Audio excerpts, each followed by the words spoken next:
مساء الخير يا مستر بركات. انا ما بقتش عارف اتعامل معاهم، الاعلانات كتير قوي وكل المطورين على التلفزيون وفي الشوارع دلوقتي. انا احترت بصراحه اشتري مين.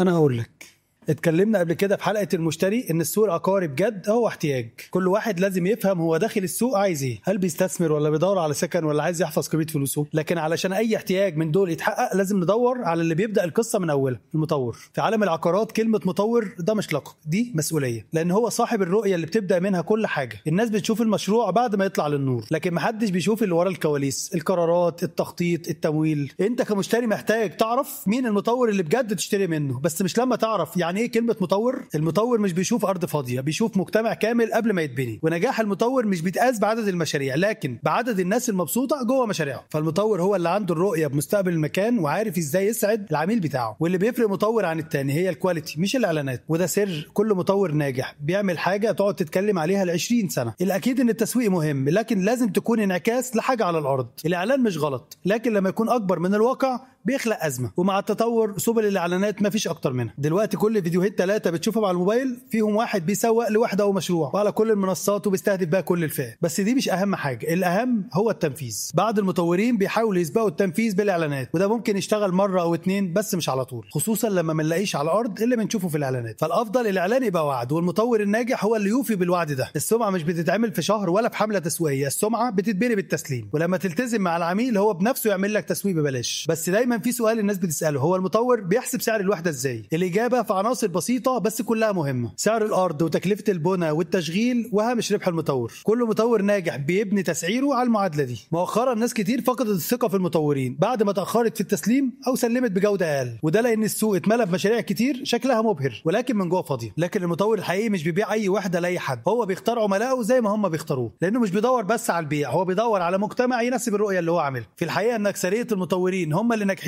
وهم كمان اللي بيستمروا. لكن على الجانب الاخر في مطورين دايما بيفكروا بسرعه السوق، بيجروا ورا المشاريع، بيبداوا مشروع جديد قبل ما يكملوا اللي قبله، وياخدوا مقدمات من هنا علشان يكملوا هناك. ومع الوقت بيلاقي نفسه هو اللي بيجري ورا العميل بدل العميل ما يجري وراه. وبسبب سلسله الاراضي دي المشروع الاخير بيبقى مجرد يافطه على ارض فاضيه. بس السوق كله مش كده، زي ما قلت لك ان الناجحين هم الاكثريه. لو انت عميل مش خبير تعمل ايه؟ بص على المشاريع القديمه للمطور وادخلها واسال الناس اللي عايشه هناك. المشاريع القديمه هي اللي بتكشف الحقيقه اكتر من الاعلان. ولازم تعرف ان المطور الحقيقي مش بيخاف من الشفافيه، وعارف ان كل مشروع هو توقيع باسمه، وكل عميل عايش تجربه حلوه هيعمل له دعايه العمر كله. ممكن تدوم اكتر من الفيديو اللي بيشوفه. زي ما انت شايفني دلوقتي انا محمد بركات، الصندوق الاسود للسوق العقاري، وده بركات كاست.